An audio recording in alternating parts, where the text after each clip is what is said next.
Welcome to This Jungian Life. Three good friends and Jungian analysts, Lisa Marciano, Deborah Stewart, and Joseph Lee, invite you to join them for an intimate and honest conversation that brings a psychological perspective to important issues of the day. I'm Lisa Marciano, and I'm a Jungian analyst in Philadelphia. I'm Joseph Lee, and I'm a Jungian analyst in Virginia Beach, Virginia. I'm Deborah Stewart, a Jungian analyst on Cape Cod.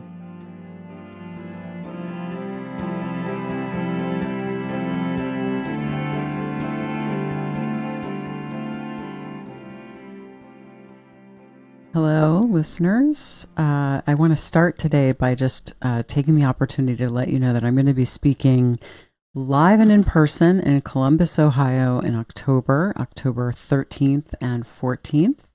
I will be speaking at the Jung Association of Central Ohio, and I'm going to be giving a lecture and a workshop on dreams and dream interpretation. There is a way to attend online. So if you're in the area, it would be great to see you. And if you're not in the area, you can still come. So we'll put the link in the show notes. And moving on to our topic today.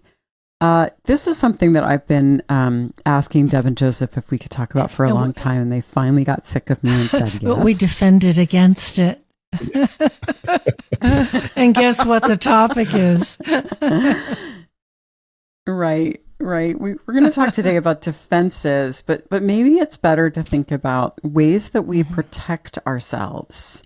And defenses was not a concept that Jung really wrote about. This was more of a Freudian concept, and it was further developed later on by post-Freudian thinkers, but it's very, very rich and I think very, very relevant. And of course, it does have a lot of consonance with many of Jung's ideas. But before we sort of launch into a full explanation, maybe I'll just lay out that there are ways that we may protect ourselves, for example, from our own feelings. So we can defend against feelings. We can protect ourselves against other people in an interpersonal way. And this is an unconscious process, but it has implications for our relationships and our sense of aliveness and vitality in the world. And maybe the last thing I'll say before I hand it over is that as we were prepping this episode this morning, I realized we don't really know what we're going to say today. We don't have this all locked down. We're going to just explore it, and we hope you find it interesting. It's an altogether human, deeply, broadly, universally human reaction, tendency, bubbling up from the unconscious to preserve our self-esteem and to ward off anxiety. World is hard. Life is challenging. And if I might just jump in, because life is challenging and there are many difficulties that we have to ward off, we've created Dream School. Good segue. Good segue there, I tell you. So I'm just going to jump in for a second. I want to let everybody know that we have a wonderful online learning platform called Dream School. We've talked about it before, but I thought today I would let you know what that involves. So if you sign up for Dream School, there are live webinars that Lisa and Deb and I are live in the school virtually, engaging, providing new material, and getting a chance to meet you. There's an online forum where the members from all over the world have a chance to interact with each other. There are audio learning modules and really thoughtful journaling prompts to help people understand how to analyze their dreams step by step by step from the perspectives that Jung had developed. So our hope is that at the end of these 12 modules, you'll be able to write down a dream, unpack it, and harvest from that tremendously significant information for your life and for your personal development. And that may seem a little long-winded, but I want you to be able to imagine what it would be like to jump into Dream School. So if that's interesting to you, please click on the link, take a look at it. Maybe we'll see you there. Okay. So back to our topic. Deb, you were saying that it's very human, and maybe one place to start is that everyone has defenses, and we need them. It's normal and healthy to have defenses. And of course, there's a normal and healthy way to have them, and then there's a way where they can take up too much space and keep us from feeling connected and alive, and they can become a problem, of course, and make relationships difficult. So stepping, go ahead, Joseph. Just stepping into defenses, just to open it up, just in a very fundamental way. What do you think that we're defending against, and what is being protected?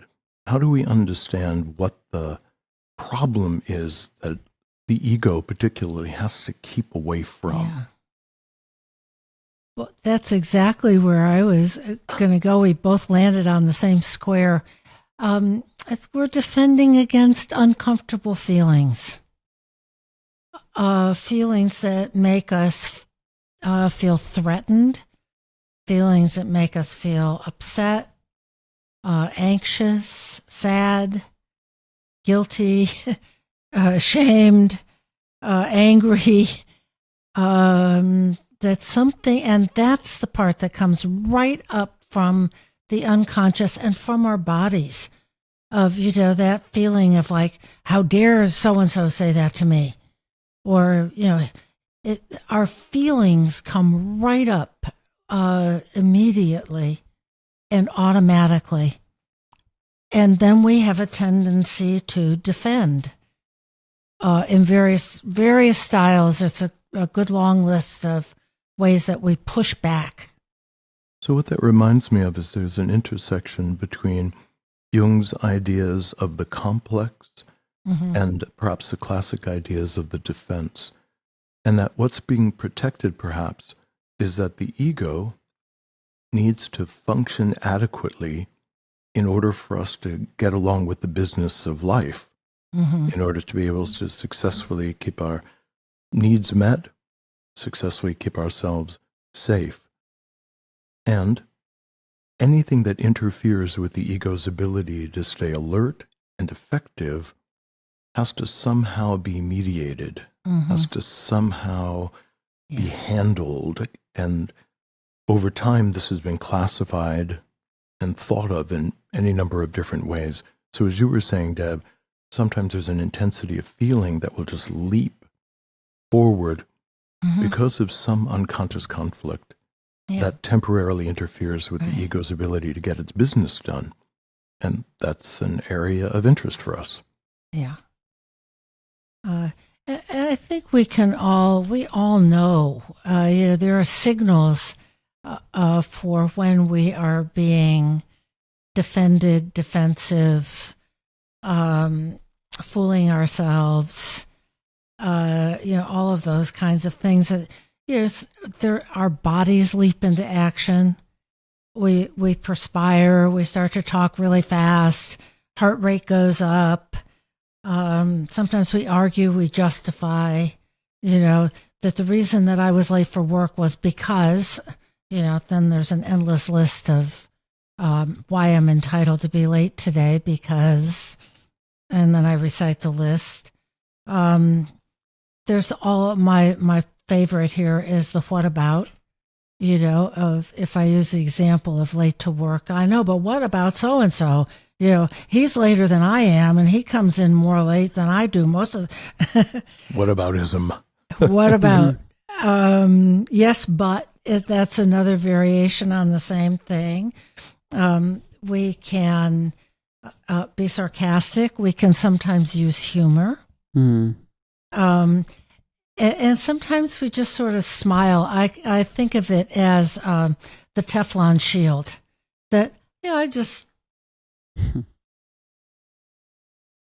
and nothing gets in. And I'm sure that's a really short list. But it's a little checklist for each of us of what was I doing, later on.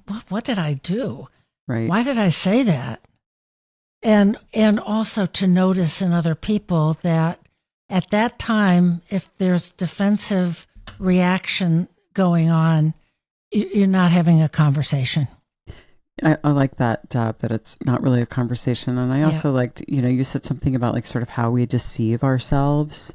To me, when I think about really what a defense is and how it operates, I wonder if we can put most defenses under this heading, ways that we, unknowingly lie to ourselves. And I liked your list, Deb. Feelings of indignation, outrage, self-righteousness. That maybe those are all, not that they don't have a legitimate place, but if we're lingering there, it's like, what am I trying to keep from myself? And I want to give a personal example. So when I was in graduate school, I lived in Brooklyn. I lived in a part of Brooklyn that real estate agents would call Park Slope, but it was definitely not. And I went to school at NYU, so I used to have to catch the train up to Washington Square to get to class, and I lived near this, just like the best subway stop in the whole system is the Pacific Atlantic subway stop, because you can get express trains going up either side of Manhattan. But in any case, I would go to the subway stop, and there were many subways that would take me to Washington Square, but some were fast and some were slower. And I would sit in the morning and I'd drink a cup of coffee, and I'd sort of putz around the apartment a little bit before it was time to go. And then I would leave, enter the subway, and I would get to the stop, and I would leave myself enough time so that if I arrived on the platform as the B train was leaving, I would get to class on time. But sometimes that didn't happen. In fact, most of the time it didn't happen. And then I would walk into class like 10 minutes late. I'm not a late person. I never show up late when I'm meeting another person, but I was consistently showing up late to class. And one of the days I realized, like, this is so inconsiderate of me. Like I'm coming in late. I'm disrupting the class. Like what's going on? And what I would tell myself is the subways were running late. That was what I would say to myself when I was late. I would have been on time, but the subway was running late. But it wasn't true. The truth is that I didn't leave enough time to catch a train reasonably. I had a sort of like fantasy about, well, the B train's always going to be pulling up as I arrive at the station. Once I was honest with myself about that, I was never late to class again. So I had been, and I was trying to kind of do some psychological work. Like, why am I lying to myself? Mm-hmm. And I think I was lying to myself because I wanted to have my slow morning. It's like, well, okay, but there's a cost to having a slow morning. And you just have to, Joseph, as you always say, reality is medicinal. But I was hedging, right? It's like maybe defenses is the way we keep reality away. It's like, no, the reality is you're not going to catch the B train every morning, Lisa. Deal with it. So that's my little tell on myself.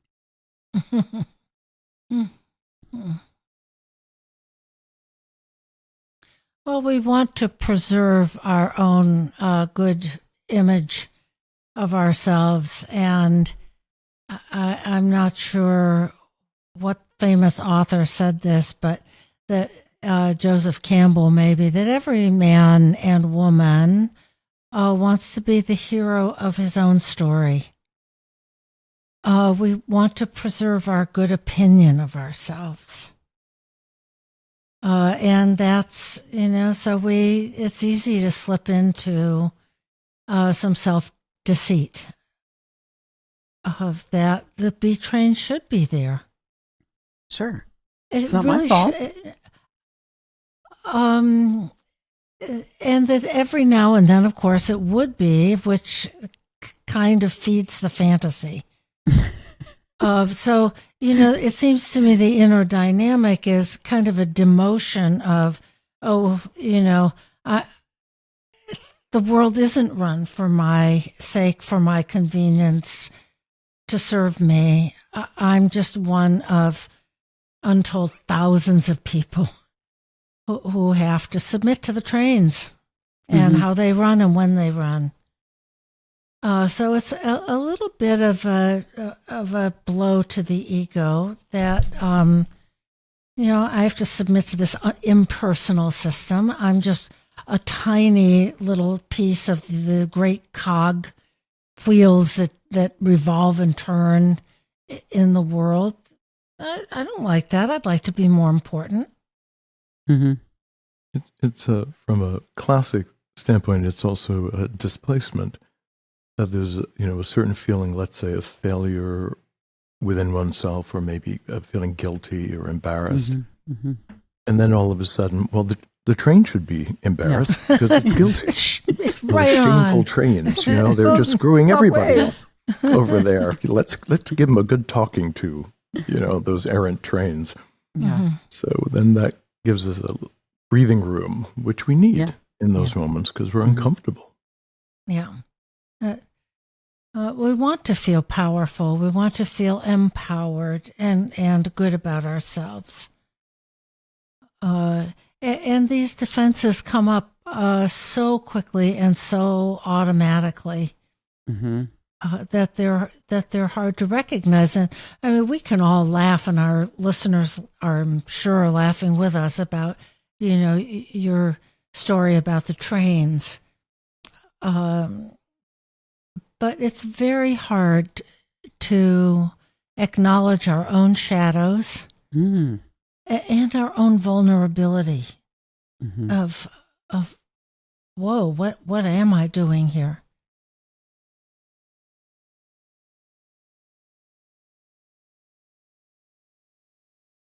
I think another interesting defense that we see playing out in the public sphere is magical thinking. Because the world is so complicated and sometimes frightening, oftentimes frightening, and we're flooded with information from the media, that we'll often create magical reasons why something is happening that are less upsetting than what the truth may be. So, for instance, there's an entire community that spends a lot of time thinking about how aliens from other dimensions are actually at war in such a way that it's disrupting the financial system. Wait, are you saying this is not true? I don't want to deprive you of anything that gets you through your day. So we'll talk about this hypothetically. Okay. And for some people, this is they cling to this with a lot of determination. And within that magical thinking, there's a group of aliens that are going to come in and magically redistribute all of the funds so that people that are in financial distress are going to wake up on a certain morning and have this enormous windfall, which is going to alleviate their tremendous anxiety. And there are self-enforcing communities, substantial communities, who promote this way of thinking.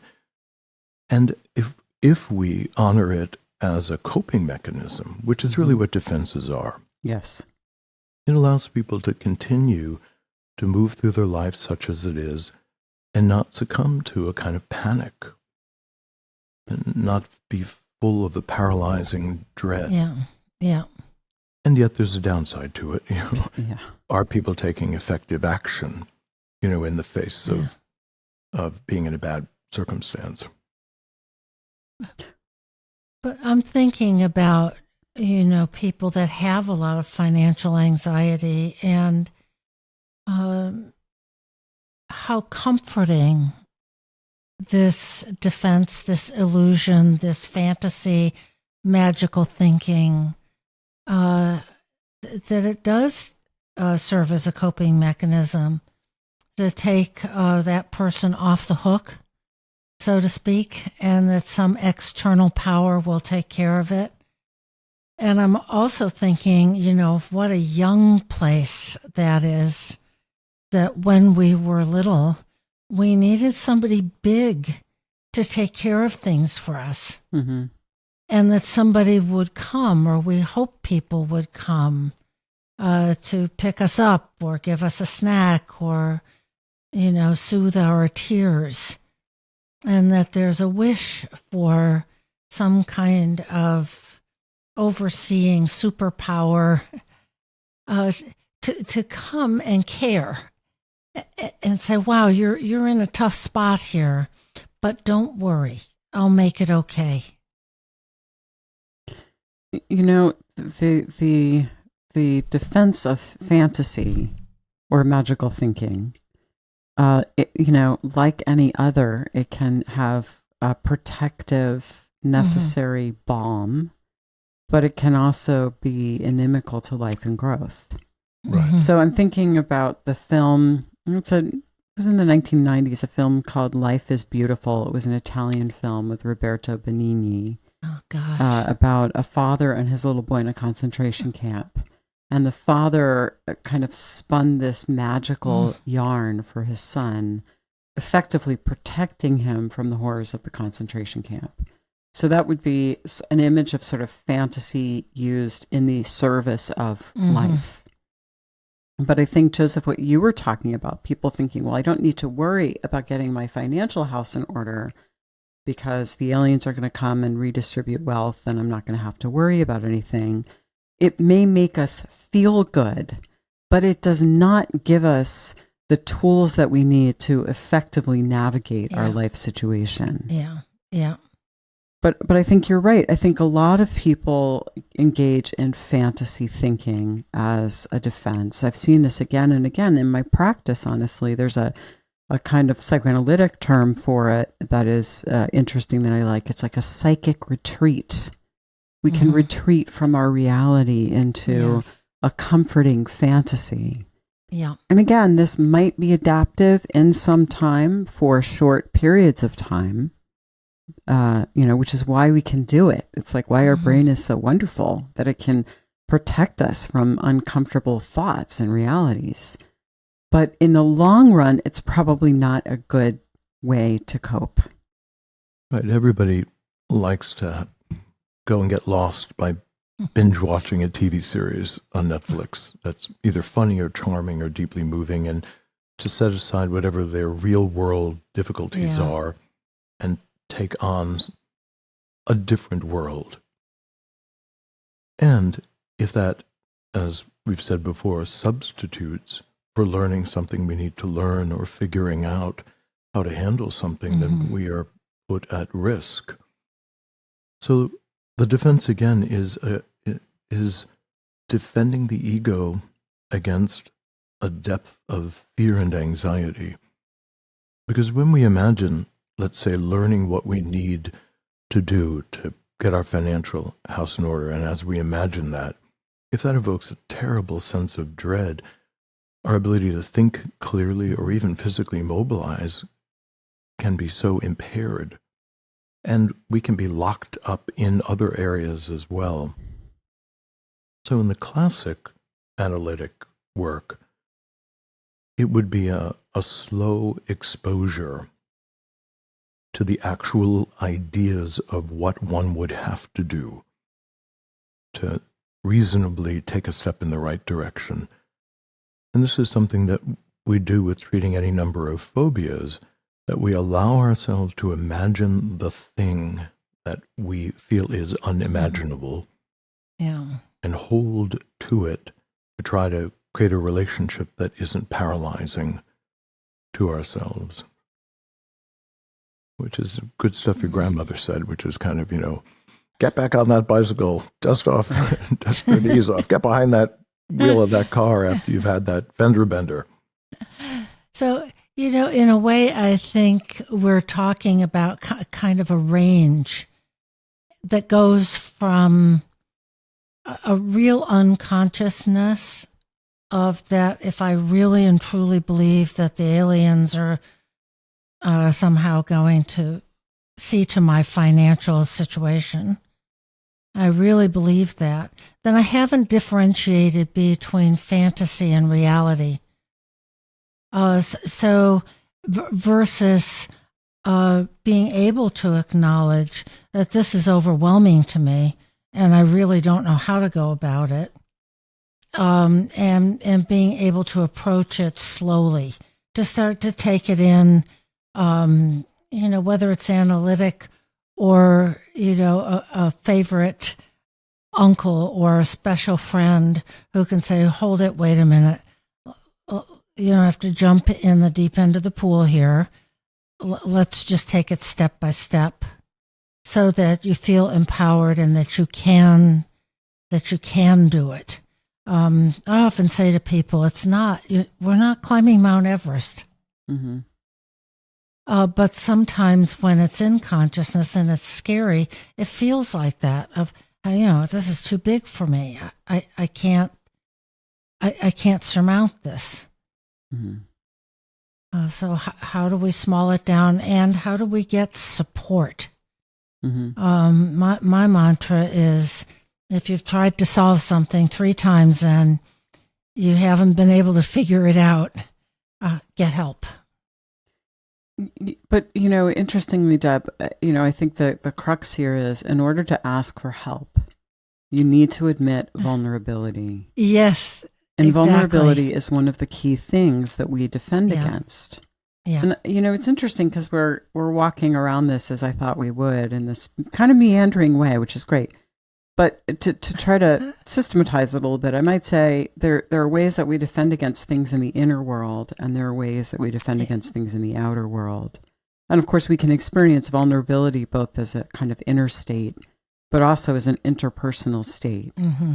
And, defending against vulnerability might look like, we don't ask for direction. Well, now you can't even use that joke anymore because we all have phones that tell us where to go. But, you don't admit that you don't know what you're doing. It's like, oh, I got this, and then it's like, no, I needed help, but I couldn't admit that I was vulnerable, that I didn't know the answer.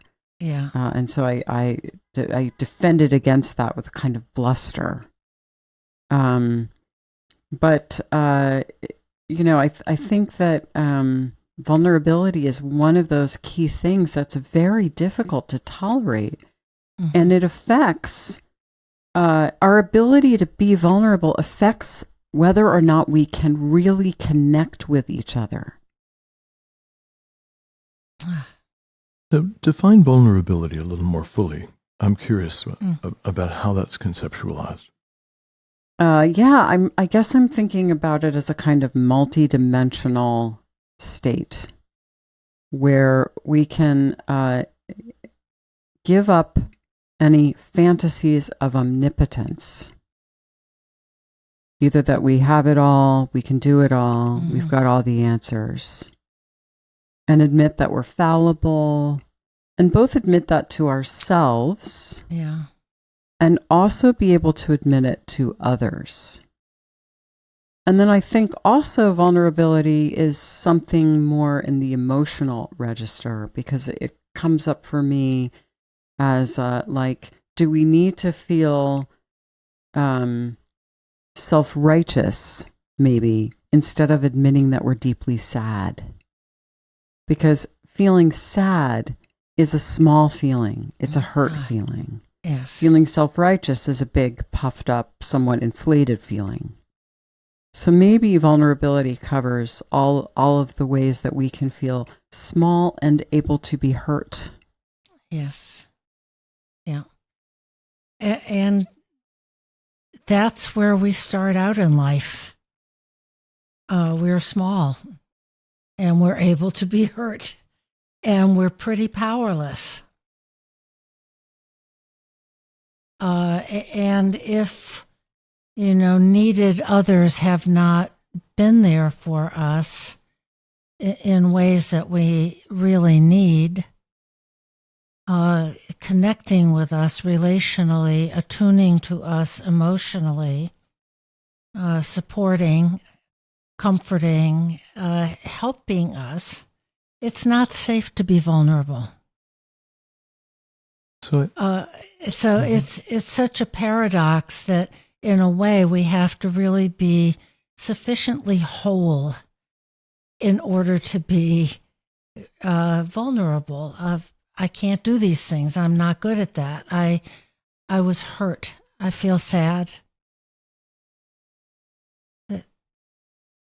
So it sounds like the first conceptual shift is that we need to be able to identify and admit to ourselves that we are being affected by something, Yep. which goes to what you were saying about omnipotence, because the first kind of shell is that nothing affects me. Yes. And that I'm beyond being confused about where I am as I'm driving down the highway, or that I am not being affected by one thing or another. So it sounds like the beginning of vulnerability is to be able to admit, I am in fact affected by things that are going on inside of me, and I'm affected by the things that are going on around me. So the first is to be able, for the ego to be able to admit it to itself. And then the second step might be to be able to describe that to oneself and to another person. And that's so much of what happens in therapy. People are in a state of distress, but they are struggling to verbalize what is affecting them and how it is affecting them. They don't have a way of discussing that yet. And if that were to be achieved, out of that, which I think is going to what you had said, Lisa, is identifying what we need as a result of knowing that we're being affected by something. I need directions because I'm feeling lost and I'm being affected by all kinds of things, the desire to arrive on time, the fact that I'm spaced out and didn't know where I turned right or left. So this idea of I am in fact affected by inner and outer factors. I am responsible for learning how to verbalize what's affecting me and how it's affecting me, and that I'm responsible for identifying what I need as a result of that and perhaps communicating it or seeking some resolution to that. I think we're in that realm, perhaps. I think that's really great. And I think a lot of what we do in our consulting rooms is help people find a language for what they feel. And that's harder. That can be harder than it sounds. Because those defenses, self-protections come up. To take the example of being lost while you're driving, that I'm really okay and so on and so forth. And if it takes a while to unpack it, I was really anxious. It affected my self-esteem. I really felt like an idiot. So what are we talking about? Well, in that case, we would probably be talking about shame. That as an adult, I'm ashamed that I got lost. I couldn't find my way. I was running late. And then we feel small, and somebody listens and says, wow, and kind of normalizes it. And then it's easier the next time around to know what I need, that it's not that big a deal. It's not going to ruin me. I can stop off at a gas station if perchance this person does not yet have a phone with the directions on it. But I could ask increasingly more somebody. fantastical as a scenario. Yes, exactly. But it serves the purpose. It's an illustrative example of I could ask for help without it being even more shaming. And one of the things that we're talking about, and you are, Deb, as well, is the idea of the progression of defenses, that there are some defenses that are considered primitive defenses, that there are things that we used to cope when we were quite young. Then there are higher level defenses that we probably found in our teenage years and perhaps a bit beyond that. And then there's mature defenses like humor, which is something that we use all the time in our culture. And comedians will often talk about very provocative things that, if we were taking them sincerely, would be very painful, anxiety-provoking, sad. But when they're twisted and moved around in a way that surprises us, we suddenly find ourselves laughing, and that gives us a sense of distance. So it's a perfectly acceptable way of managing something. So if we take that moment about being lost, or suddenly don't know where we are in the car, a really young way of dealing that would be to regress, and maybe somebody would start weeping, that they're so frightened that they begin to get tearful and they feel abandoned and lost in a profound and paralyzing way. And that would be a very young kind of defense. A middle defense would be something like rationalizing, and then to justify how it is we got lost. Oh, I know why I got lost, because I was actually rifling around in my backpack, and then all of a sudden I just didn't see the turnoff for the highway, and then I put on my iPod and I was listening to this really important podcast, and well, of course that's why. I missed the turn and now I don't know where I am. And a more sophisticated defense would be something like finding it funny. It also could be, this is something I see very much in certain circles, an altruistic defense. And so I got lost, but what I noticed is that there was somebody at the side of the road who had a flat tire, and then I stopped and I had a chance to help them fix their flat tire. So the whole thing actually happened, and the universe turned on this access because this person needed help, and I then was guided to this accidental turn, and then I could do something altruistic, which is a very sophisticated defense against feeling anxious or sad about getting lost. And as we've been saying all along, is all of these coping mechanisms keep us up and running. And the primal directive is keep yourself up and running. Yeah. You know, I'm appreciating that we landed on this example of getting lost in a literal way in a car trying to go somewhere. But of course, in the inner world, that's a thing that happens so often, and it is so hard to tolerate. Yeah. We hate feeling confused. We hate being in the don't know. We hate feeling lost. We want to feel in control. And ambiguity. And so it actually has, it's such a great example. And that we do have to keep ourselves up and running. And so we come up with these coping strategies of, yes, but it was because on account of how, even if, but I have to keep moving, and it's hard to just sort of sit down and say, oh, I don't know what to do. I'm confused. I'm lost. I don't know which way to turn. You know, Joseph, when you were talking, the idea that came up for me is that what's actually happening with defenses is that in that moment, the ego's fantasy of supremacy is being protected. That may be a fundamental thing that defenses do, is allow us to have an illusion of kind of ego control and omnipotence. And maybe going back to your very good question about what really is vulnerability, maybe it's that, you know, getting into this relationship between the ego and the unconscious. It's like maybe that's maybe being vulnerable is the ego saying, you know, I am not the master of my own house. There are forces out there and in here that I can't fully control. So there's something about, and there's a reason that the post-Freudians called them ego defenses. Yeah. Not because they're conscious, but because that's what they defend, is the ego. And that brings us to Jung's idea of the relativization of the ego to the self, or the relativization of the ego to other internal factors. Yeah. That what Jung was trying to do through dream work, for instance, is to highlight these experiences between the ego and the other.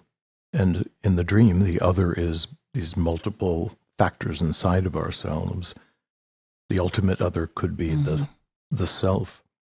that relationally the ego relativized to the outer world and the people around it. And even in the dream world, we see how difficult it is often for the ego to relate in a constructive way to the factors in the dream, and negotiating that. And Jung, just as we were talking earlier about the uses of imagination, felt that going in imaginally and with more consciousness and developing an imaginal relationship with these inner figures with the intent to accept and know has this incredible healing effect on the psyche. Well, I'm glad you brought up dreams, because one of the things that I'm really interested in, Deb, you're smiling, is, the way that dreams outpicture our defenses. So if you're in a dream and you're being pursued by an attacker, or actually one of the most common dreams, which I think is just a great defense dream, is I'm in a house, someone's trying to get in. Did I lock the door?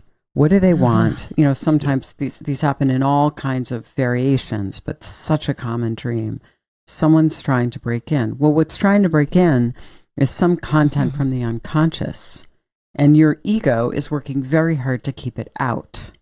And a lot of times what will happen is when you work with these dreams imaginally and you say, well, who is it that wants in, and what does that person want? If you can really tolerate examining that, it's often some part of you that's been exiled that wants to be let back in, and it probably has a lot of benefits that it's bringing with it if you can tolerate that. So it's literally showing a defensive action. The dream ego is trying to lock the door, to defend against this. So dreams are certainly one of the places where we can experience this. Yeah. I think we're at a place where it's such a central idea that we're circling around here, which is the ego and the unconscious.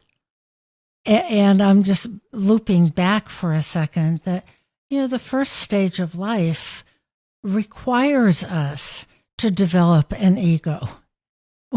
We help our kids, sort of use their words instead of, hitting their brother or sister. We need an ego. And then the ego starts to think that that's it. I'm the end all be all. I run the whole show. We identify with our ego.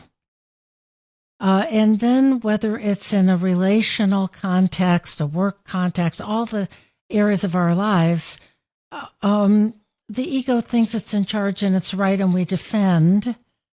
Then we go to sleep and we have a dream. and here comes the defensive structure to confront us in our dreams of someone's trying to break into my house. I was falling. I was late. That's another really common one. I had this exam and I couldn't find the building, and then I remembered I hadn't even taken the course. So that's the next inevitable step, is the unconscious saying, please let me in. Please recognize that you, ego, are not alone. Trying to push me away, defend, justify, fantasize. And it's a challenge. It's a challenge that our dreams bring to us, and it's a challenge in the waking world as well. We've been talking about defenses mostly as kind of discrete strategies that we might employ. But there's another level here too that I think is a little more problematic.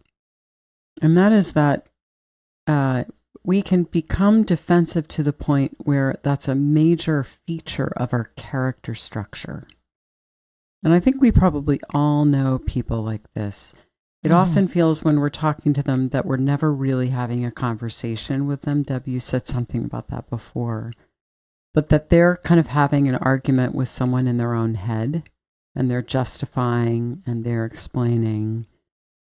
And it is very difficult to have a real contactful, intimate encounter with someone who has this kind of character structure. And I just wonder if we can talk for a little bit about the sort of interpersonal effects of defensiveness, whether it's kind of situational and discrete, which can still be very damaging, or when we find ourselves in relationship with someone, and this is kind of the main way they relate to the world, is through this kind of defensive carapace. So I think what we're talking about when I look at it from a developmental place is early injury of before that child was really able to speak, before there really was any real ego structure to speak of, but an ongoing pattern of some kind of relational insufficiency, neglect, or even trauma that then becomes characterological. It's just part of the nature of this person. I don't know that I agree, but okay. So, well, how do you not? I mean, I think point? that could be the way it shows up, but kind of like early injury. But I know plenty of people that I know didn't have significant early injury, but they have a really hard time being honest with themselves. And they kind of always live in we all live in our own lie, all of us, but some people more than others. And where it's very, very hard for them to allow themselves to feel sad, or allow themselves to feel small, or allow themselves to feel their own sense of inadequacy. And instead, they're always kind of puffing themselves up or attaching themselves to some cause that makes them feel strong and powerful. I think it might just be kind of human. Well, fair enough. We probably see this a little differently, because I usually feel that there is a taproot that goes way, way back down to the beginning of what a child's temperament, inborn temperament is, and what their sensitivities are, without there having necessarily been something overtly dramatic, but some kind of relational failure that affected them. Plus all the stuff we get to accomplish and endure growing up. So fair enough, there it is. There's a carapace, and we can't get through it. It makes me think categorically about the various ways that any one of us conceptualize how we relate to and use other people and relationships. And I don't mean that in a particularly draconian way. The baby, in a sense, uses the mother for comfort, or to acquire food, or to get its needs met. I mean, it's not a dark process. It doesn't imply manipulation. No, not at all. So when we're in a state of, we're angry and upset about something that happened at work, and then we come to our friends wanting something from them, wanting the friendship to serve some form of coping process inside of ourselves, and coping is generally a defense. And so I think that there are times when we're asking our friends to collude and to strengthen our defenses. And in that way, the other person is put into a very tight role that the speaker wants them to play. So if I'm going to really make my boss a total stinker and a terrible person, and I need that, because then I would have to maybe feel embarrassed because I did a couple of things that really were provocative. I don't want to face that. Then I really want you to make sure that the defense of splitting to a certain degree, I want you to really join with me and double down on the fact that I'm an aggrieved character and my boss is a total stinker. Right. And then that's going to help me, keep me away from something. Conversely, it's very difficult if we have a good friend who listens to the story as empathic and says, well, there is this thing that you do. Yes. Yes. All of a sudden the speaker is shocked and furious and maybe never wants to talk to you again because you were supposed to be the one that helped defend against that vulnerability. I don't want to know that I'm late to work every day for the last 6 months. So of course my boss just gave me hell for it, but Yeah, I like that, Joseph. I think that's a great example. If I can just sort of spool it out a little bit further. Let's say that a young woman and a young man are dating and he breaks up with her.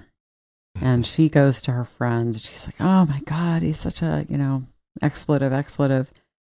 And the friends go, yeah, he's a jerk. And, and I mean, of course that feels good. We've all been there. And it sort of is a necessary place to shore up our hurt and, our terrible disappointment.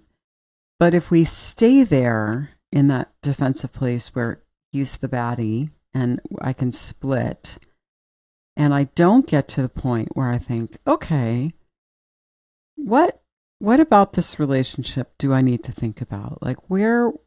What role did I play? Whatever that was. That's when we let our defenses down and we allow ourselves to think, was I in here somehow? Yeah. That's a wonderful co-creating stance that Jung has, it on that unconscious to unconscious communication. We're passing a script back and forth between ourselves and the people that are close to us, and we're both agreeing to play out one thing or another. What's exciting about Jung's perspective is there is a telos to that. That the reason this conflictual script was put in place is out of an attempt to resolve something, free energy up, and move the psyche closer to individuation, which is, I think, a particularly constructive possibility when we're looking at defenses. I'm looping back to the scenario of, friends really colluding in the case of a breakup. And of course, that yes, that person was just a stink pot. He or she was XYZ, expletive. So we haven't talked yet about projection.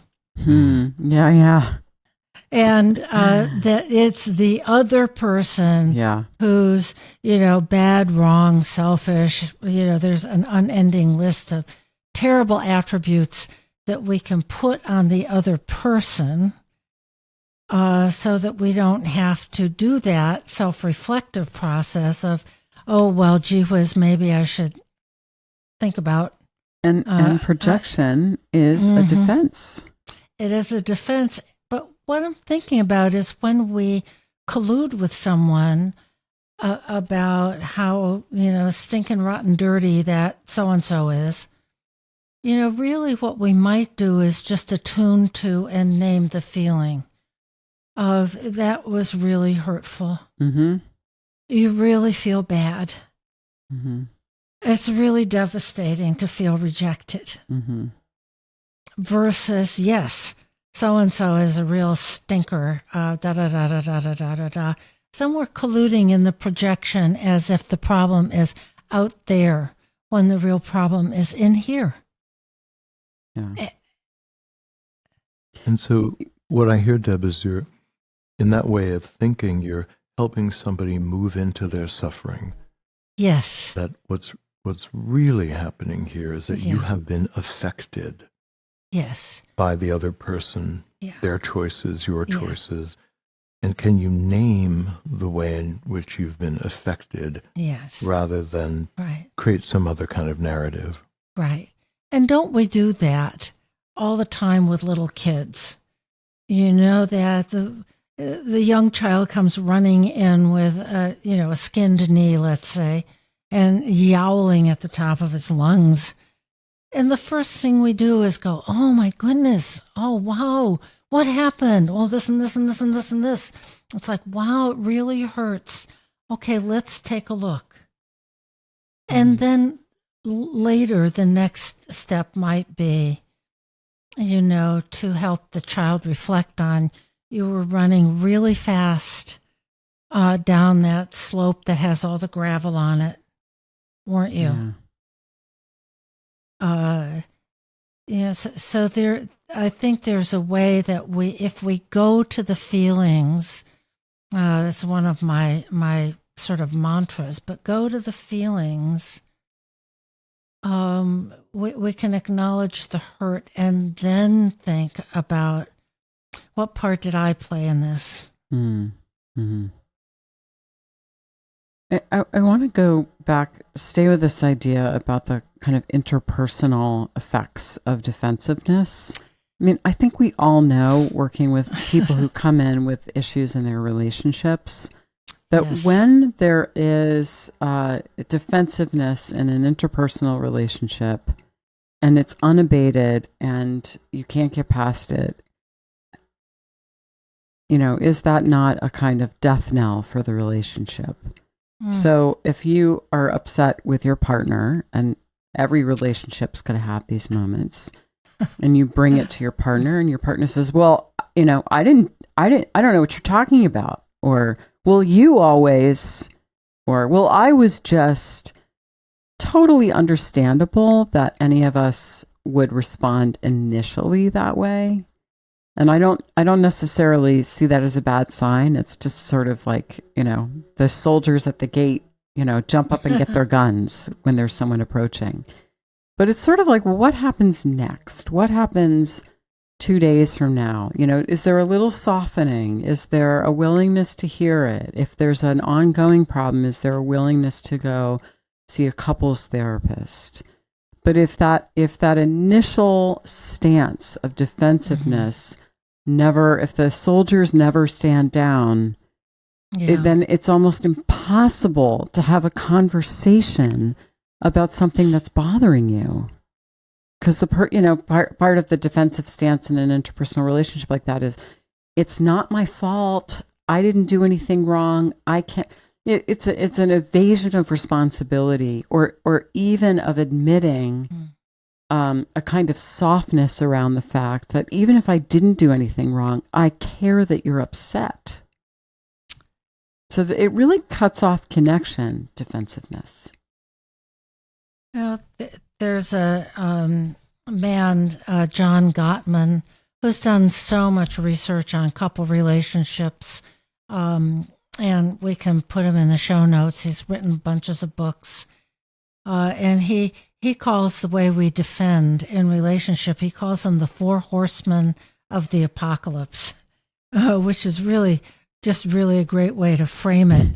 And it's criticism of, how come you did this again?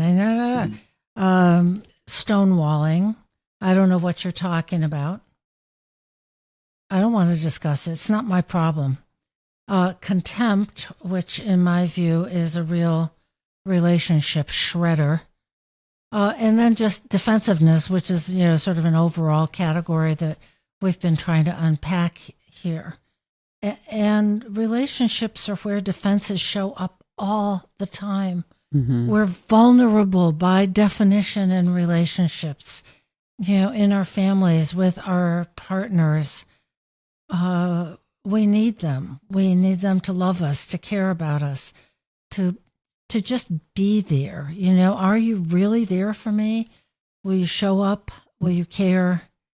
And so when someone we're attached to criticizes, or there's a conflict, that's where defenses and difficulty really arise, because it matters so much. Yeah.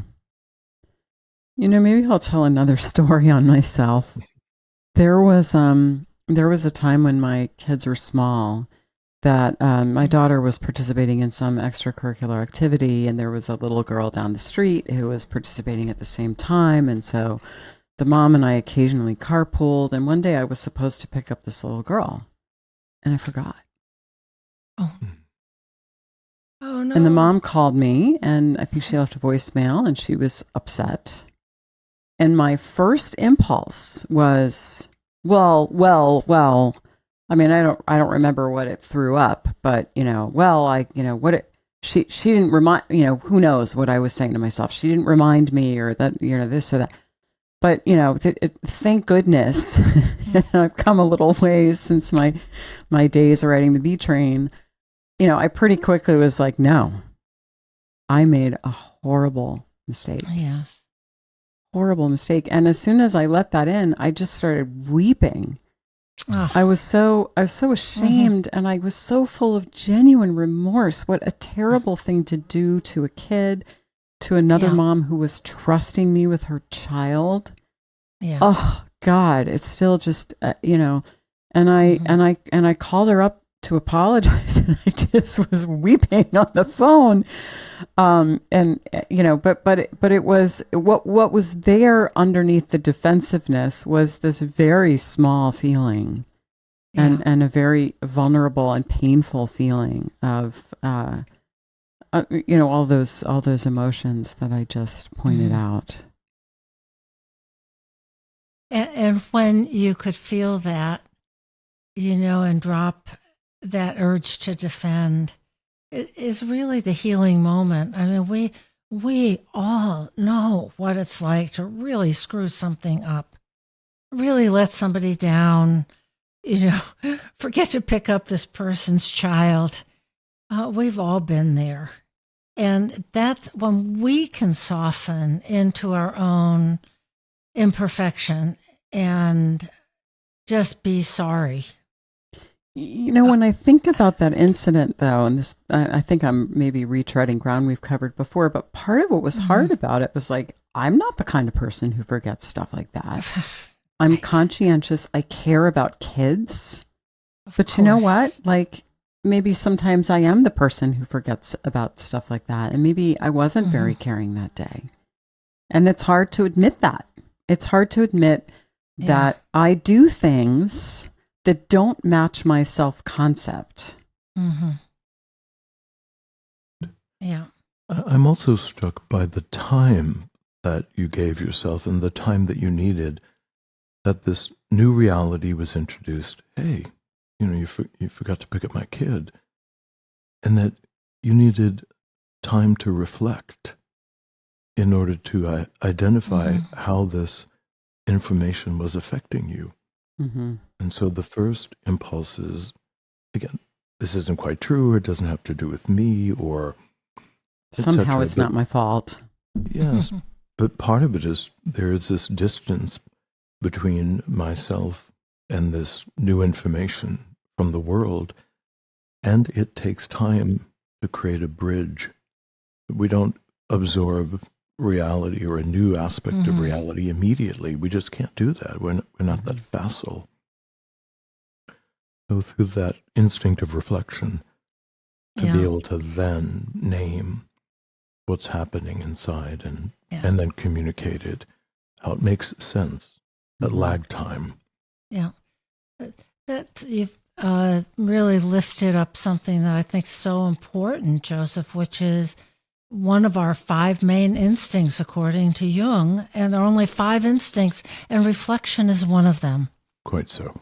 It's our gift as humans, and that, maybe we don't handle something really well in the moment because our defenses tend to just come boom right up like turning the gas up on one of those stoves where the flames just really roar.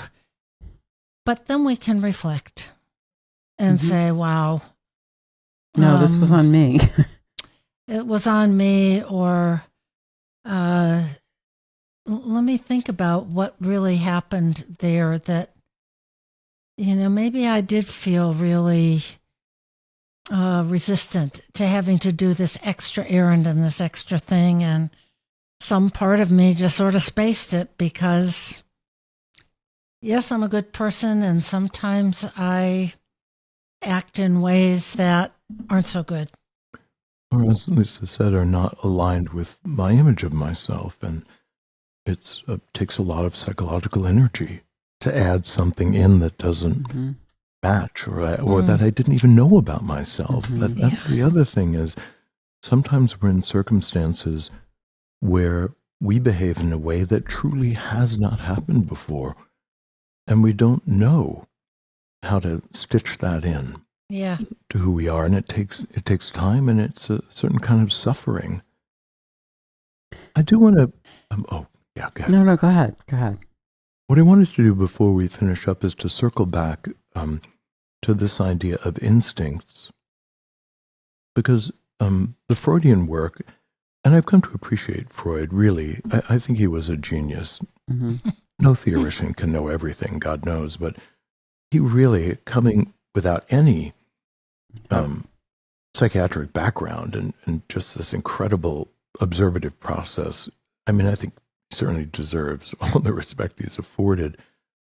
But for him, the defenses rise up because there is a conflict between the instinct and what the ego finds permissible, based on whatever the criteria is. So for Freud, there was a lot of talk about the fact that the sexual instinct would rouse, and then the ego would moralize it away, or the integration of some societal prohibition, and then Freud's clients would become symptomatic and sometimes wildly symptomatic. But when we add in the idea of Jung's 5 instincts, and then I imagine what happens when any one of those instinctual demands naturally rises up in someone, and the ego structure will not permit it. For whatever reason, it's not allowed. And then it becomes really much more interesting. So I found myself thinking, and finding it even myself, that sometimes my own creative instinct has been activated, and for some reason, my ego won't accept it, or fights against it, or makes excuses. Oh, I don't have time for that. I won't do this or that. And the kind of war and knotting up process, the impulse to self-reflect, the impulse to take action, to be sexual, and the other instinct around hunger, which I think is very, very interesting in terms of the epidemic around obesity, that when any of these instincts are thwarted in a particularly primitive way, I think we do become symptomatic. And depending on how sophisticated we are, we can fight against the instinct really in a way that creates an enormous amount of problems for ourselves, or we might dismiss it in a sophisticated way. But central to psychoanalytic thought in all of its permutations is that our instincts are pretty reliable. And when we can find a way to say yes to them, something irons itself out. That's great. So, sorry, go ahead. Well, I was thinking about the story about a friend coming to us, or even a family member looking for support because there's all of this anger at a third party, and they want that to be confirmed. Are they defending against the instinct of reflection? That something inside of them does want to reflect on this, and somehow there's a prohibition? Or is there an activity, an action that they need to take, and the ego is defending against taking action, and instead diverting it, over to the side and in the form of complaining, which I actually think we all do an awful lot. What were you thinking of? Well, no, I really like that one of the things that we can defend against are instincts or instinctual urges. That's really nice.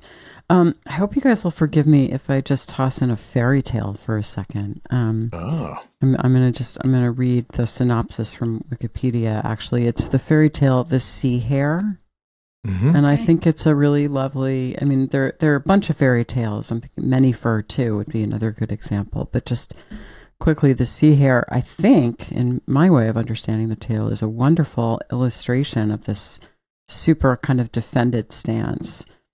So this is a Grimm's tale, and this is the synopsis. A princess had a magical tower with 12 windows, and whenever she looked from a window, she saw more clearly from it than the one before. But being haughty, she had no wish to marry, and decreed that any suitor must hide from her to win her. But if she found him, he was to lose his head. After 97 lost their lives, 3 brothers presented themselves, and the first 2 lost. The youngest son asked for 3 tries. He went hunting and spared a raven, a fish, and a fox. The raven tried to hide him in an egg where he could be seen only from the 11th window. The fish swallowed him where he could only be seen from the 12th. And the fox turned him into a pretty sea hare and sold him to the princess. And when she went to the windows, he hid in her hair. She could not see him and angrily threw the sea hare out of her hair. He sneaked off, the fox restored him, and he went to claim her, and they were married. So among other things about that tale, and there's a lot we could say about it, but this idea about living in a castle with 12 windows where you are going to spy on everyone that might be coming close, and as soon as they get close, that's it, off with their heads. Talk about a kind of characterological defensive stance, that you're kind of not going to let anyone get close. And you know, if the other example that I mentioned was Many Fur, which is explicitly a trauma fairy tale. And I think that when we have this kind of stance in the world pictured by either one of these fairy tales, Deb, I think we are in that world, perhaps, of early injury where we're not going to let anyone get close. No. And we don't know how. Mm-hmm. You know, if you don't have that experience very, very young of being cared about, attuned to, we have to be taught how to relate. We're wired for it, we're receptive to it, but we have to receive it from other people. It has to be implanted in us, as it were. And if, like this princess, we haven't received enough of it, we may have all these windows that we can look out of intellectually, consciously, strategically. All these are our defenses, but we can't let anybody in. You know, I know it's a fairy tale, but imagine, 97 people, sort of lost their lives, and then 3 more show up and 2 of them are goners. It really is a great illustration of there's a lot of slaughter that goes on if you really have strong defenses. Absolutely. And this goes into attachment styles. Yes. If based on, again, early childhood experiences, if the intimacy evokes tremendous experiences of injury or abandonment, and that even the memory of those things causes the ego to fragment or become profoundly distressed, then the approaching invitation for relationship is attacked and rebuffed, or worse, because of the complex, because of the early childhood experiences. It's something that's very, very difficult to unwind. I remember reading the Sea Hare and studying that with you guys for the first time in our training. And it was interesting that the animus figure, or the prince, was clever and had this instinctive help from the unconscious. Hiding as the sea hare seemed to prevent him from being seen by the princess so he could slip behind her defenses. But it's unclear how that then leads to a successful coupling. Tricking somebody into marrying you is a uncertain proposition. So there's always been like a part of that story that I was left kind of curious about. But yeah, I mean, I think it's in some ways the more satisfying version is Puccini's opera Turandot, which is very similar, right? It's like winning the princess with the riddle. That's the Arne Thompson fairy tale type. But you know, and in Turandot, it's like this sort of like you see the princess, kind of her heart melts, you know, and then she and Caliph warmly embrace and all that stuff. So you know, but you know, I agree. It's given sort of short shrift in this fairy tale, and we're not really sure how that exactly comes about. But how the ego needs to transform. Yeah, which is the far side of all of our talk about defenses today. Right. Is that the way out of the defenses, or at least moving from primitive defenses to stuff that's more sophisticated, has to do with ego transformation. And how does that happen? How do we understand that? Which I think is a difficult thing to describe, but in some sense is the goal of all forms of psychotherapy, including Jungian analysis, is introducing the ego to inner experiences that allow it to change the way it functions. And that could be experienced as a death and rebirth. So in the popular culture, when we hear things like, oh, ego death, you know, the ego needs to be killed off so that all the good stuff can happen because the ego's the problem in everything. Right. I think it's a misunderstanding of the demand for the ego to go through a massive maturational process so that it's collaborating with the instincts and with the center of the personality instead of fighting against the instincts and the original blueprint of who we're supposed to be. So, you know, I like what you just said, this massive collaborative process between me and me, or you and you, that we have to, or hopefully we will, take ourselves in hand and have the dialogue between ego and unconscious, ego and instincts, ego and defenses, that we'll talk to ourselves about, hey, what's going on between me and me? And grow in our awareness, which makes us more open, more able to be vulnerable, feel our feelings, and not have to engage in automatic or impulsive warding off strategies. Exactly. And that the relational struggles, as you were talking about, Lisa, are outpicturings of exactly how the ego is in a struggle inside of itself.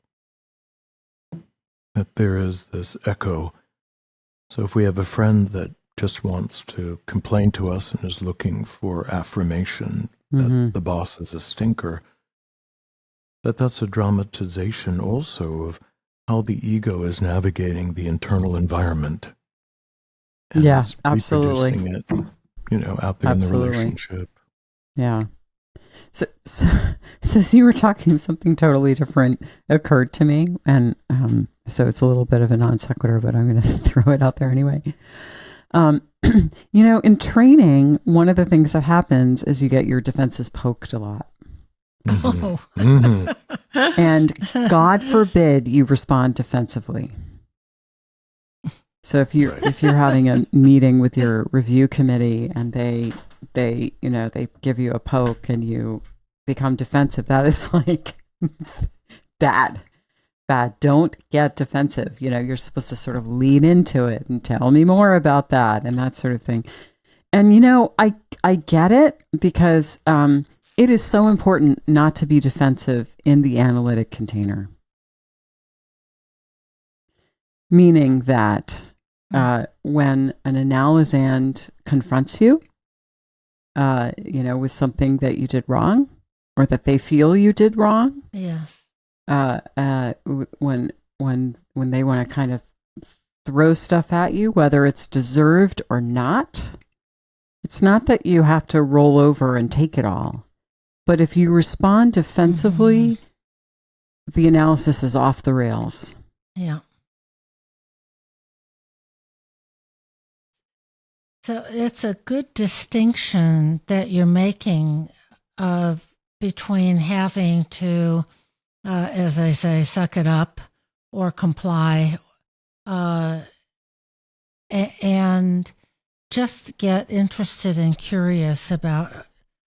Talk to me about it. I may see it differently, but I care about how you feel, whether it's an analysand or a relative or a friend or a colleague or. Yeah. That if we take it to the feeling of that you, whoever that you is, felt X or Y or Z, I get that.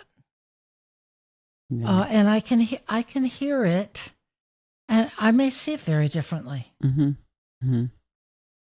But I can connect with you instead of going to the content of, no, I didn't do that. That's not what I said. Then you're off to the races. Right. And you're pointing to a hierarchical reality that when we're in training and we are candidates and they are analysts, there's a strategic component here of but we got a lot of practice at not becoming defensive, didn't we? Right. There is a relational axis, and they're just people too. And many a person out there in the work world has to, sort of put up, just a little bit of a Teflon shield because the boss is like this, and I want to keep the job. So there's that too. And what I would hope to leave people with who are listening, that there is good stuff on the other side of all our defenses. Ooh, that's great. That's great. It's not just what is it? knuckling as we're dealing with our projections and all idealizations and all of that. But that as we work through them, either by fate or with help or just the fact that we're in a partnership of one kind or another, on the far side is relief. Yeah, that's beautiful, Joseph. That's beautiful. Thank you. Thank you guys for letting me talk about this. This was really satisfying. It's great. So with this, and before we move on to a dream, I'm going to put in a word that's familiar to all of our listeners about becoming a patron and going to our website, thisjungianlife.com, and click on Become Our Patron. It doesn't take long. You can support us for a very small amount. Makes a huge difference to us. And we produce weekly content just for you. Yes, we do. And it makes for somehow a reciprocal relationship. So just take a look. Really, 2 minutes. Help us out. Thank you, all of those who are supporting us, especially some who are incredibly generous. So anyway, thank you.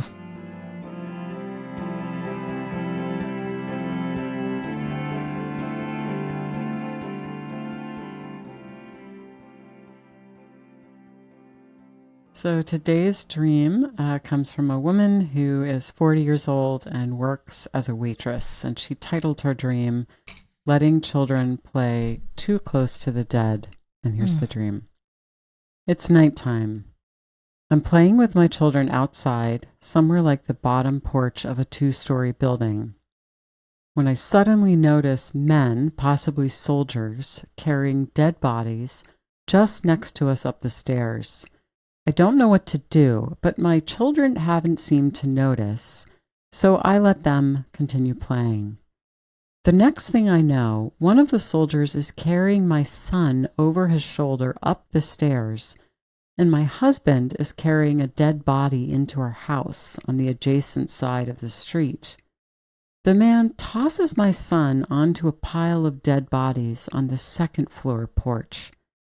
I thankfully make it just in time to catch him as he slips off the pile of corpses. Looking up at the room of men on the second floor, the soldier who took my son in the middle looking at me and 3 or 4 other soldiers around him, I yell at them and try to insult them with something like, "What, have you blown your brains out? How stupid can you be?" And here's the context for the dream. The dreamer says, "The evening before I had the dream, my partner and I were having a conversation about my reactions and triggers and how I'm not really thinking in certain situations.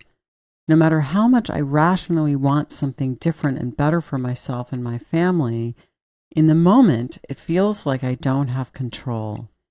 He suggested that it might be related to post-traumatic stress disorder or something related.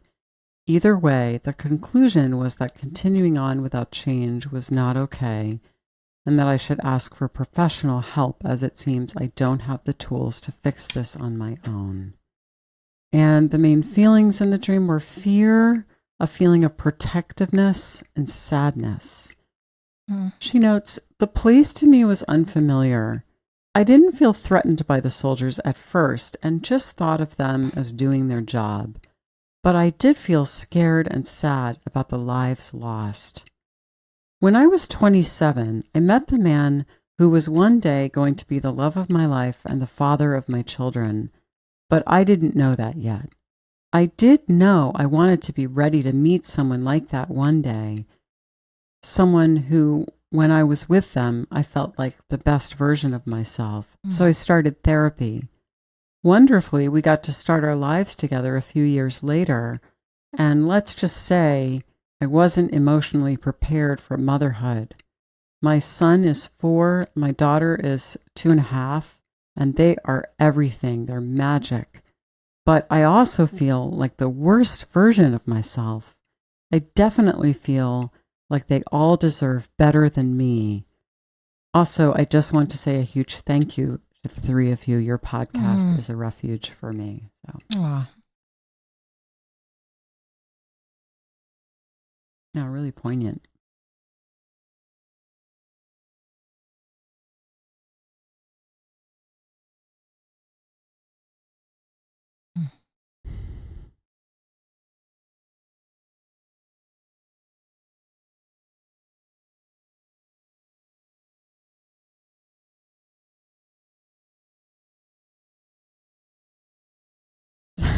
So I guess I'll start. I wonder if it isn't a case that there are a lot of corpses in her psyche. And there are some men there that are helping her clean them up. And sometimes the kids wind up close to the corpses. Yeah. I'm aware that at the very beginning it's nighttime and she's playing with her children outside. So, if we were to compare this with what we like to think of as real life, that's a little unusual. Yes. To be playing outside in the dark. And the night is often a way that psyche symbolizes the unconscious. And so here we are in the unconscious with the young, the children, the ungrown parts of ourselves. And there's been some kind of a war. There are soldiers here. And the soldiers are carrying dead bodies up the stairs. So I think, it's I'm building on what you said, Lisa, that there are a lot of corpses. Something has happened, and there are people who are dead, including her son and her husband carrying a dead body into the house.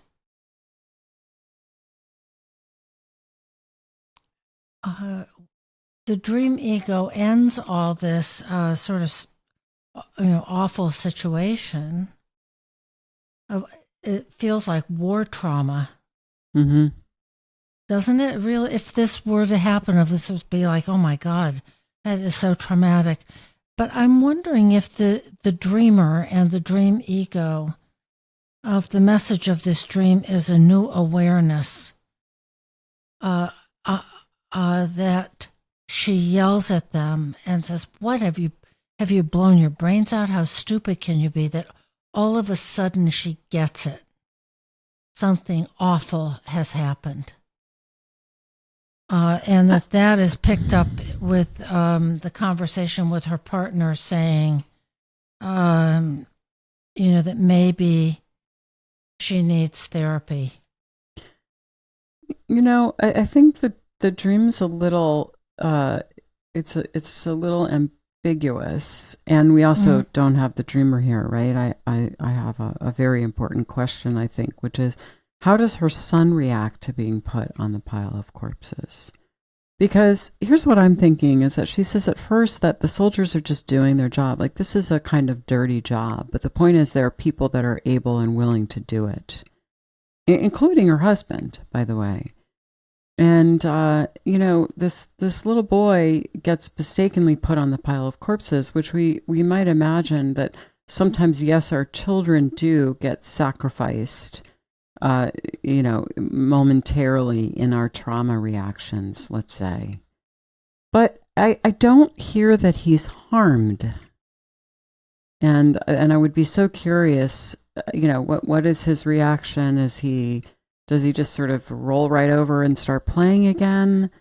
Because I think I'm so struck by the dreamer saying, I wanted to be the best version of myself. Well, being a mother, I'm the worst version of myself. And I would just suggest to the dreamer that she buy and read my book if she hasn't done so already, because I do feel like I address this in the book somehow.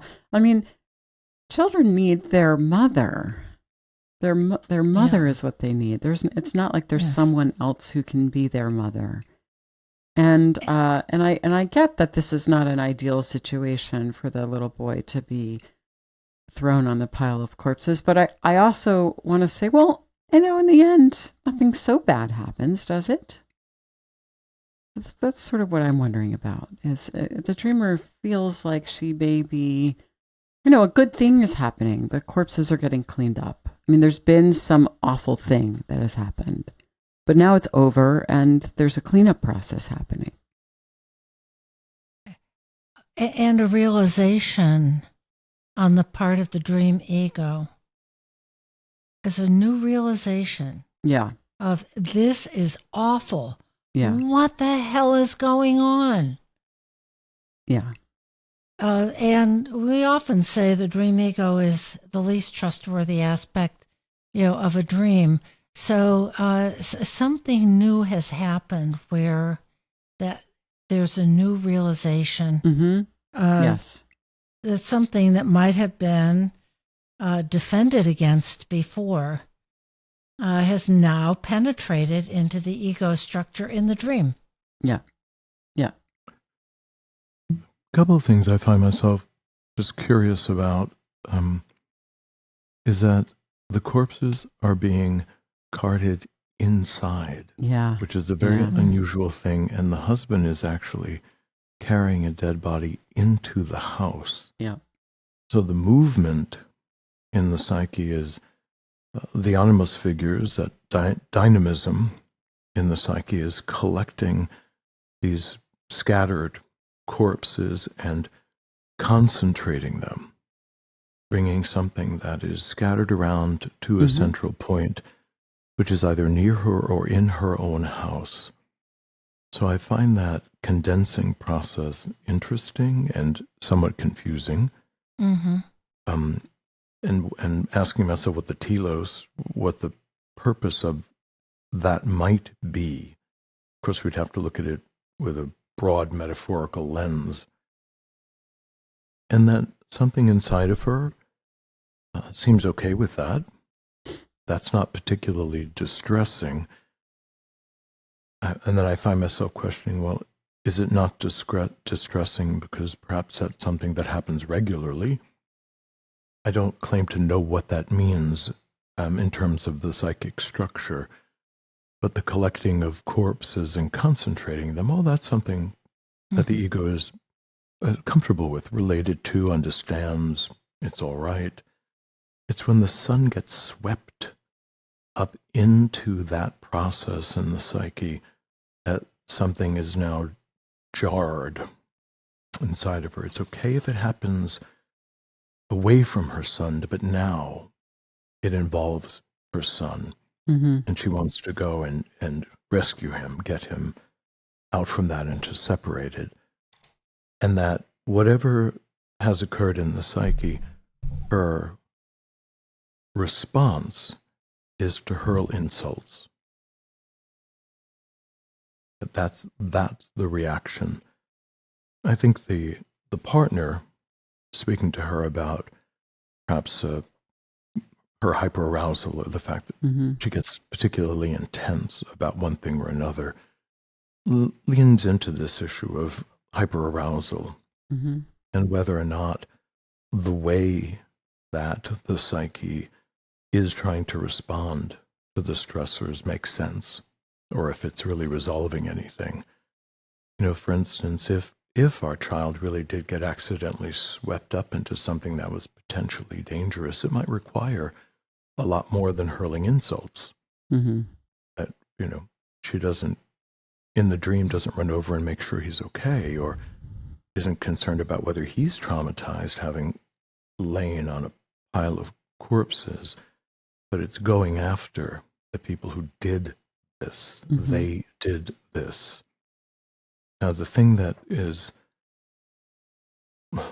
probably intense to look at for the dreamer is that she did this.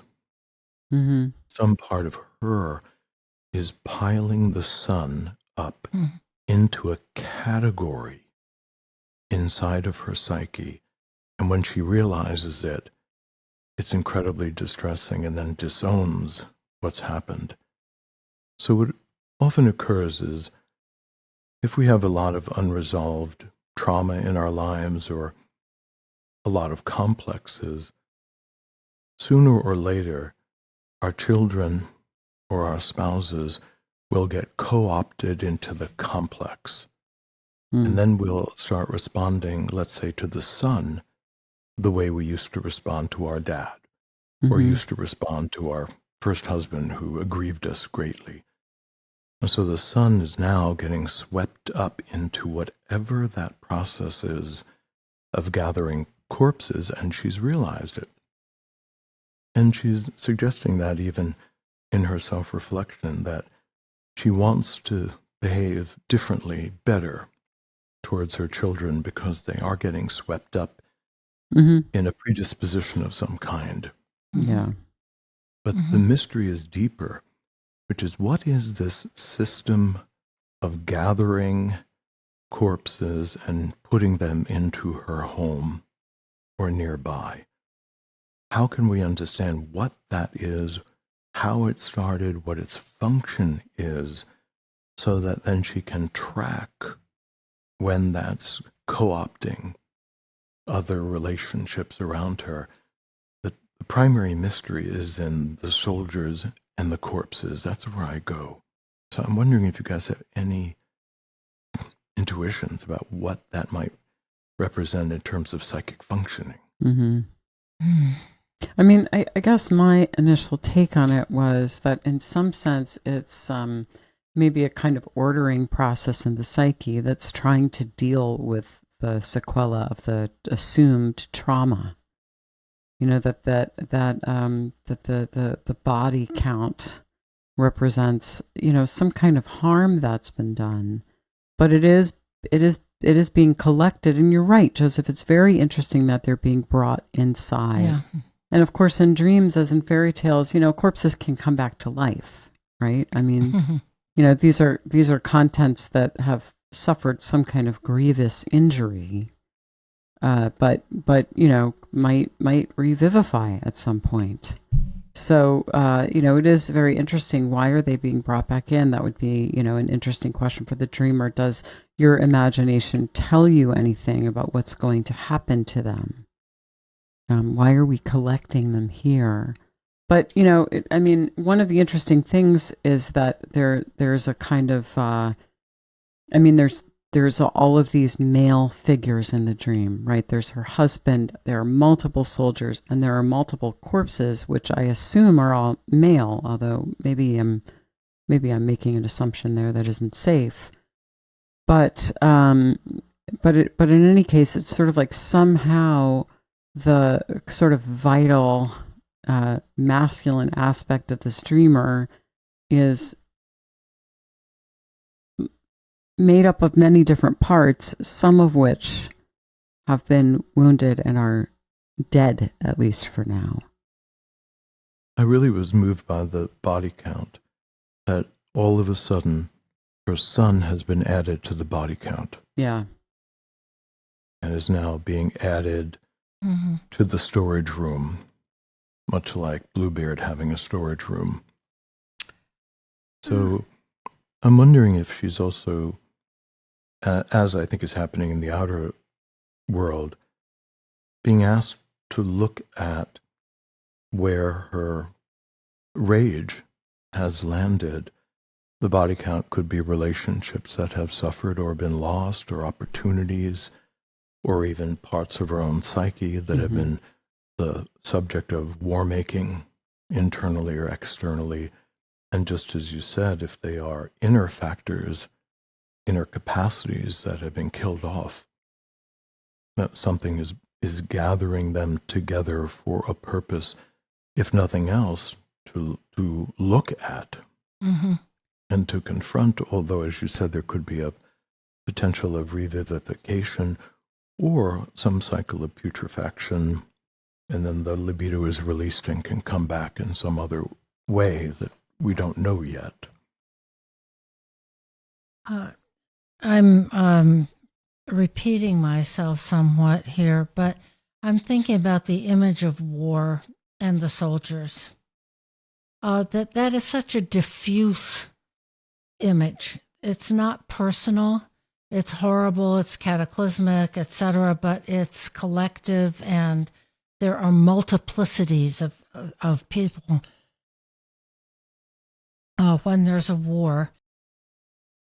And then it gets a little more personalized with the son, and there is an element of the masculine represented with all the soldiers that still tend to be male, and the son, and all the corpses. But I wonder if with the personalization of the son sliding off the pile of corpses, and that the dream ego, quote, thankfully catches him just in time, that then leads to her being able to yell at them, and she tries to insult them. Like, well, what's the matter with you? Why are you crazy, in effect? And I'm paying attention, or imagining perhaps, the telos of this dream, which is the new awareness, that something has gone from a diffuse battle that we haven't even seen, that resulted in corpses, to the realization that her son was being placed on this pile.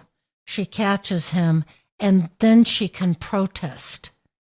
And it's a legitimate protest against this warring, corpse collecting element. Yeah. That it's a wake-up call. I'm going to add a little two personal notes. One of them is, I agree with you, Lisa. Lisa's book, Motherhood, is well worth reading. The other is, I think there is a terrible mother in all of us. Yep. Whenever I think back to who I was and how I was as the mother of young children, I am filled with a lot of feelings that I could not be there and bring to that process what I wish I could have on an everyday basis. There are a lot of us, I think really every woman, who cannot be the wonderful, giving, empathic, responsible, attuned mother all day, every day that we wish we could be. And that there may be a need also to accept and forgive yourself for being the terrible mother and also the good mother. Mm-hmm. It's very, very hard to be the mother of young, demanding, incessant, energetic. It never stops. Yeah, 4 and 2.5 is pretty rough. It's really hard.